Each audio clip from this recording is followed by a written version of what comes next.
Suriye, şu andaki Suriye'deki geçici hükümet Suriye genelinde İsrail ve Türkiye arasında bir denge kurmaya mı çalışıyor? Yani İsrail'in uygulamalarına karşı, dayatmalarına karşı Türkiye'yi biraz dengelemeye dönük bir siyaset mi izliyor bu noktada? Ya öncelikle şunu kabul etmemiz gerekiyor. Şu an geçici hükümet dediğimiz ya da Jolani'nin şu an başını çektiği geçici hükümet bir projedir. Bu projenin sahibi İngiltere'dir. İngiltere mevcut bu projeyi hayata geçirmek için ve şu an aslında kendi sistemini oluşturacak yeni hegemon güç ve yeni hegemon gücün adı İsrail'dir. İsrail bu projeyi şu an uyguluyor. Dönem dönem özellikle medya üzerinde sanki Amerika ile İsrail arasında bir çelişki varmış ya da İngiltere ile Amerika ya da İsrail arasında bir çelişki varmış gibi lanse edilse de aslında aynı projeye hizmet ediliyor ve bu projeyi hayata geçirmek istiyorlar. Bu 3. Dünya Savaşı'nı değerlendirirken sınırlar değişiyor, ülkeler değişiyor, yeni ülkeler kuruluyor. Yani aslında bu proje dediğimiz ya da İngiltere'nin işte mevcut üzerine, İsrail üzerinde gerçekleştirmeye çalıştığı proje aslında bir model Suriye'de yaratılmaya çalışıyor. Onlar açısından bu modelin nasıl olacağı ve bu modeli hayata geçirmek için zaten kendi planlarını gerçekleştiriyorlar. Burada planladıkları şey şu an yürürlükte devam ediyor. HTŞ'nin Şam'a getirilmesi bu projenin bir sonucudur. HTŞ'yi gözden çıkartmamışlar. HTŞ yapısı ya da Jolani gözden çıkartmamışlar. Ama nasıl bir HTŞ? Siz bakmayın, HTŞ ilk Şam'a geldiğinde sanki çok bağımsızmış, kendi güçleriyle, kendi planlarıyla gelmiş gibi lanse edilmeye çalışıldı. İşte hatta bunun ismini devrim koydular. Öyle değil. HTŞ İbrahim anlaşmalarını kabul etmek zorundadır. İsrail'in öngördüğü politikaları kabul etmek zorundadır. Ve bu politikaları kabul etmediğinde HTŞ'yi bitirirler. Bu dosyayı bu şekilde kapatırlar. İşte Erdoğan'ın ya da Türkiye'nin göremediği nokta bu. Bu İsrail'e güç getiremiyor. Amerika ve İngiltere'nin Orta Doğu'da şu an gerçekleştirmek istediği plana da güç getiremiyorlar. Haliyle ne yapıyorlar? Bunu Kürtler üzerine bir tehdit, şantaj, bunun üzerine böyle bir politika, Kürt düşmanlığı yaparak bunu yapıyorlar. Bana göre Türkiye'nin iki seçeneği var bu noktada. Ya İsrail'in planlarına dahil olacak ki çünkü anlamda da siyaseten okuduğumuzda da İsrail'in sözüm ona İsrail'i istemediğini, işte politikalarına karşı olduğunu, işte Gazze'yi örnek veriyor. İşte Filistinleri sahipleniyormuş gibi. Oysa alttan alta ticaretleri olduğunu yıllardır bunu biliyoruz. Yani İsrail'in mevcut Orta Doğu'da özellikle Suriye'deki çıkartılan modeli yan kabul edecek ya da en makul olan özellikle Kürtler ve Önder Abdullah Öcalan'ın sunduğu yol haritası bölge halklarıyla ittifak kurarak Suriye'de de Orta Doğu'da da bir de kendi ülkesinde durumu kurtarabilir. Yani var olan 3. Dünya Savaşı'nda kendini kurtarabilir. Kürtlere düşmanlık yapıyor. Kürtleri kabul etmiyor. Ve bunun üzerine zaten bir strateji de geliştirmiyor. Hani diğer halklarla ittifak geliştirme. Bunun üzerinde bir stratejileri de yok. Sözde İsrail politikalarına da karşı ya da o diğer aktörlerin ya diğer güçlerin politikalarına da karşı olarak yapıyor. Burada sen sadece hani Jolani'nin kafasıyla mevcut Türkiye hükümetinin kafasıyla baktığımızda aslında Erdoğan mevcut durumda Suriye politikası çökmüş. Aslında en başta da Kürt baktığımızda Kürtler hep bunu söylediler. Bu şekil bir politika olmaz. Savaşarak olmaz. Bu şekil bir politikayı Kürt düşmanlığı yaparak Suriye'de bir şey elde edemezsin. Şimdi Suriye politikası çöktü Erdoğan'ın. Ve bu politikayı bu şekil Jolani üzerinde işte sadece bu tanımı dahi esas alıcıya baktığımızda işte Kürtler yönünü Şam'a versin ama Şam da İsrail'in denetimindedir. Ondan habersiz hiçbir şey yapamaz. Bana göre diğer önemli nokta da şu Hevazınar. Şimdi eskiden beri bu okumayı yapıyoruz. Hem Amerika açısından hem de Avrupa açısından Türkiye'nin coğrafik ve siyasi, jeopolitik anlamda stratejik bir konumu vardı. Çünkü özellikle ekonomik olarak yine ticari hatların Suriye üzerinden Türkiye üzerinden Avrupa'ya da diğer ülkelere bir akışı vardı. O nedenle stratejik bir konumu vardı. Şimdi İsrail'in şu an oluşturmak istediği özellikle İbrahim anlaşmaları ve buradaki oluşan o yol haritası özellikle o işte enerji koridorları Türkiye'nin mevcut o stratejik konumu biter. Aslında esas olarak Türkiye'nin en büyük korkusu da budur. Bunu biliyorlar. Erdoğan da bunu biliyor. Türkiye devleti de bunu çok iyi biliyor. Yani artık Türkiye'nin o stratejik konumunu kaybedeceği. Yıllardır zaten bu stratejik konumundan kaynaklı Kürt düşmanlığı yapıyor. Kürtlere yıllardır bunun için savaş açmış, bunun için savaşıyor. Bu konumu gidiyor, biliyorlar. Suriye'de de Kürtler var olan sistemi, yeni Suriye'de çıkacak model, çünkü iki model var. Biri İsrail'in kurmak istediği Suriye üzerinden, aslında aynı zamanda Orta Doğu'nun modeli olacak onlar için. Çünkü 200'lük bir sistem var. Sykes-Picot anlaşmasıyla birlikte yeni bir sistem oluşmuş. Bu sistem çöküyor. Ve yeni Suriye'de o modeli geliştirip bu şekilde bir model çıkartıyorlar. İkinci model de Kürtlerin öngördüğü modeldir. Ve 13 yıldır bu model uygulanıyor. Ve bu model demokratik bir model. Bütün halkları bir araya getirecek ve Suriye'de demokratik bir sistemi oluşturma modelidir. Şimdi Erdoğan hangisini tercih edecek? İsrail'e de kabul etmiyor. Kürtlerin öncülük ettiği modeli de kabul etmiyor. Aslında bir arada kalmış. Bu kaybettiriyor işte. Tam da burada şunu da sormak istiyorum. Yani kaybettiği noktada yani neden halen ısrar ediyor? Şimdi şöyle bir durum da var.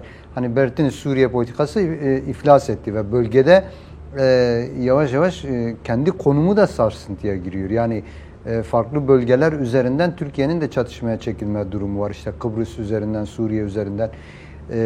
Buna rağmen Türk devleti şimdi bunu da görüyor.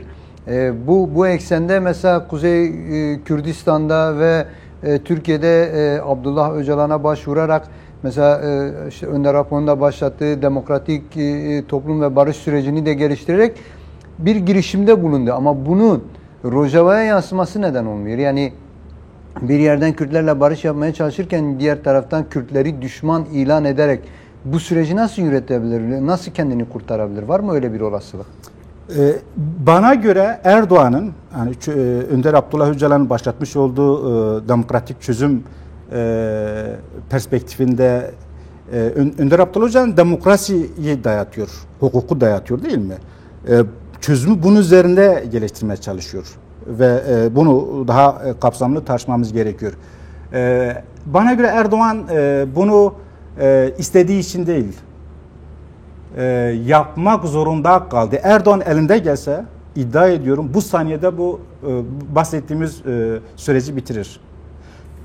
Niye? Nedenleri var. Sadece Türkiye üzerinde şu an Erdoğan'ın 22 yıllık 23 yıllık hükümetini kurduğu sistemi ele aldığımızda Türkiye'de zaten engelli ve özürlü bir demokrasi vardı. Erdoğan hükümetinden sonra yani Erdoğan'dan sonra 22 yıl boyuncaki kurulan Türkiye'deki o sakat olan demokrasi aslında gömdü, bitti yani. Demokrasi rejiminin Türkiye'de artık ismi yok. Bitirdi bunu. Şimdi çözüm süreci bir taraf işte norm devlet dediğimiz devletin bekası söz konusu ve Türkiye hem uluslararası konjonktürde 3. Dünya Savaşı'na baktığımızda stratejik konumunu kaybediyor. Bir de artık güç dengeleri değişti. Artık eski statükonun ulus devlete dayalı eski statükonun artık yavaş yavaş Orta Doğu'da hayat bulmadı. Hem Orta Doğu halkları için sosyolojik olarak zaten uymadı yıllardır. Bunun ceremesini Orta Doğu halkı çekiyor. Aynı zamanda yeni hegemon güçlerinin öngördükleri stratejilere uymuyor. Erdoğan işte Erdoğan da aynı zamanda diğer komşu ülkeler de eski statükonun sürdürülmesini istiyorlar. Oysa bu artık sürdürülemeyeceği herkes tarafından biliniyor. Örneğin İran saldırısı oldu. Yani müdahalesi oldu. Aslında dün önceki gün Almanya bir açıklama yaptı. İşte kendi vatandaşlarının bir an önce İran'dan çıkmaları gerekiyor. Almanya ne zaman böyle bir açıklama yapsa bir saldırının olacağını biz artık sahada görebiliyoruz. Demek ki İran'a ikinci bir dalga saldırı daha gelecek ve İran'ı var olan projeye, var olan yeni plana dahil etme şeyi de var. Yani ya rejimi değiştirerek ya da var olan rejimi kabul ettirerek, hani o öngördükleri sisteme entegre ederek, kabul ettirerek böyle bir şey zaten planlarında var. Şu an Amerika güçlerini Irak'tan çekti. Haçlı Şabi üzerinde Irak'a yeni bir müdahale olacak. Suriye'de zaten günlük olarak müdahale yapılıyor ve Suriye'yi yeni bir model olarak oluşturacaklar. Türkiye'ye de müdahale edecekler. Türkiye'de müdahale edilmiş ama Türkiye hükümeti bunun farkında değil. Devlet aklı dediğimiz norm devlet bunun farkındadır. O nedenle biz hatta bu tanım Bahçeli'nin tanımı değil mi? İç cepheyi güçlendirme üzerinde böyle bir şey geliştirdi. Norm devlet bunu farkında ve bunu sürdürmek istiyorlar. Erdoğan hükümeti bunu istemiyor. İsterse ne olacak? Birincisi demokratikleşmesi gerekiyor. Zaten demokrasi gömmüş, yani yok demokrasi. Demokratikleşirse onun iktidarını kaybedecek. Birincisi bu. Hukuk yok. Hukuku bir zemin yaratması gerekiyor. Sadece Kürtler için değil. Yani Türkiye'nin hani, Cumhuriyeti'nin hukuk adına, adalet adına herhangi bir şey yok. Yani Kürtlere zaten 100 yıllık bir inkar imha politikası uygulanıyor. Bu hukuk uygulanıyor. Bunu da geliştirirse yine iktidarını kaybedecek. O nedenle Erdoğan bu çözüm sürecini istemiyor. Elinde gelse hemen bitirecek. Karşıdır zaten. O nedenle şu an olabildiğince var olan çözüm sürecini kendi iktidarını sürdürmek için ona indirgeme ya da olabildiğince bozma. Şimdi Suriye tehdidi de bunun içindir. Hani Hakan Fidan'ın Suriye tehdidi özür dilerim. Kürtleri tehdit etmesi, Rojava'yı tehdit etmesi, AKP hükümetinin Erdoğan'ın Rojava'yı tehdit etmesinin temel nedeni bu. Ya ben tamam bu demokratikleşemiyorum. Zaten demokratikleşirsem biterim.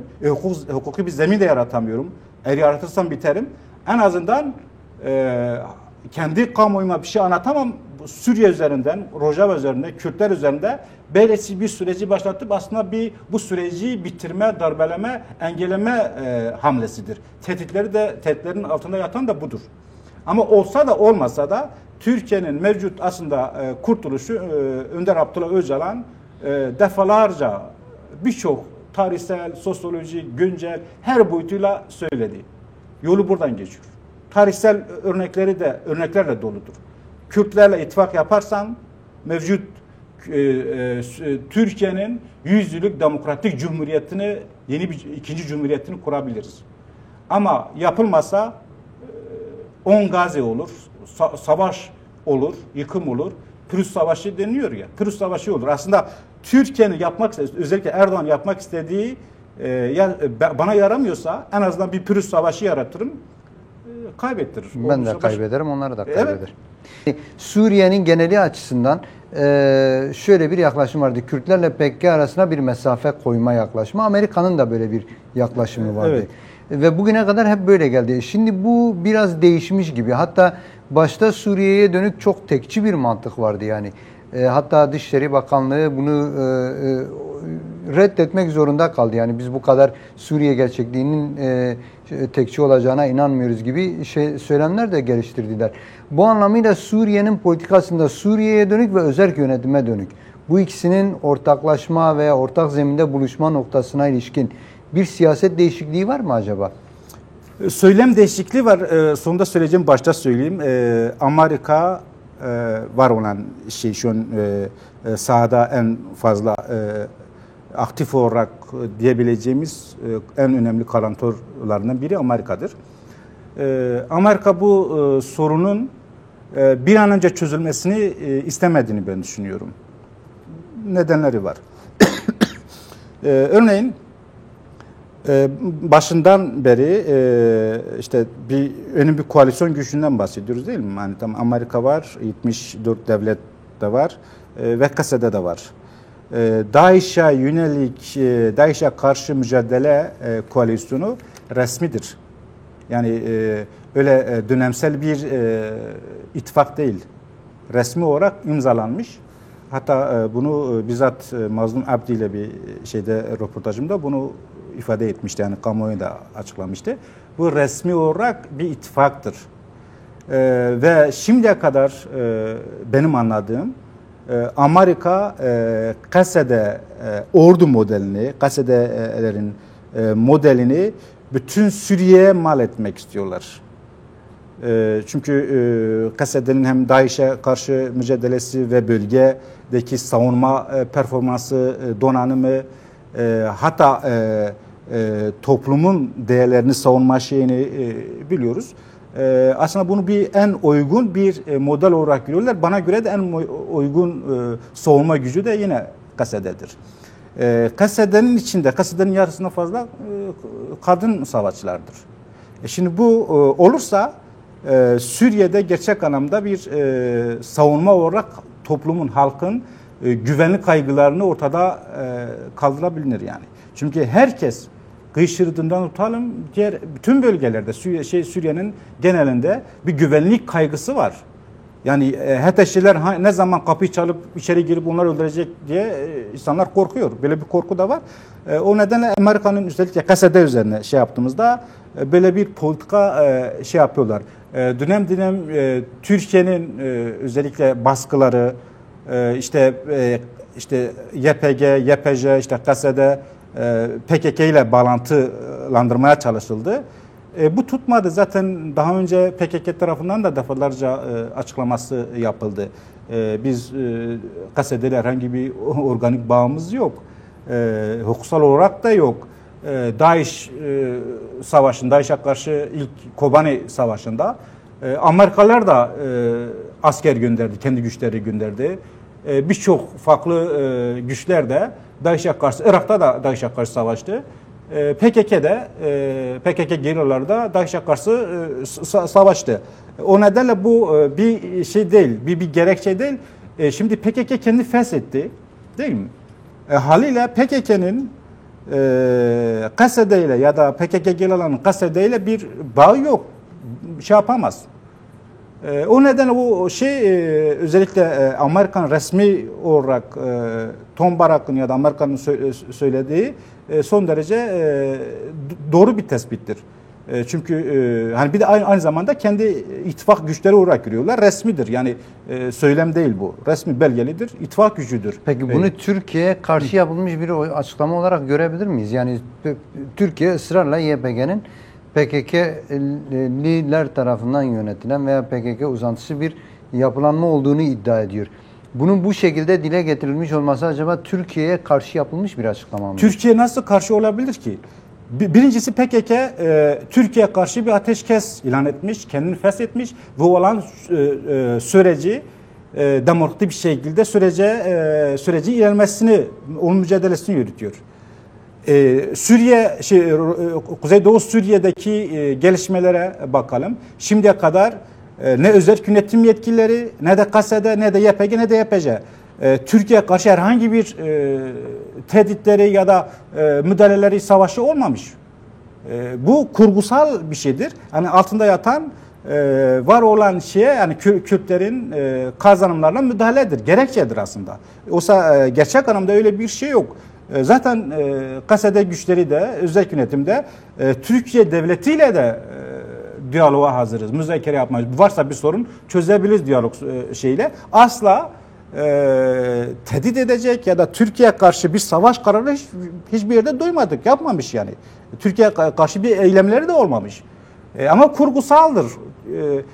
Nedir? İşte kendine bir düşman yaratma mantığıdır. Onun için Şu an mevcut şeyde özellikle hani sorunuza gelecek olursak Tom Barak'ın söylem değişikliği bu saha gerçekliğiyle ilgilidir. Suriye'deki saha gerçekliği öyle masa başında plan kurmaya pek benzemiyor. Bunun birçok örnekleri var. Daha önce Kürtlerin dahil olmadığı, Astana'da bilmem Soçi'de zirve üstünden zirve yaptılar, karar aldılar. Suriye kendi aralarında işte parsel paylaştılar. İşte bir bölge Amerika bakacak, bir bölge Rusya bakacak, bir bölge Şam rejimi bakacak. Kürtler dahil olmadı. O zirvelerin kararları nerede? O zirvede o üst üste karar alan kararlar nerede? Demek ki Kürtler olmadan burada politika yapamaz. Politika yürütemiyor, tutmuyor. Tutmadığı da sahada çok rahat görebiliyoruz.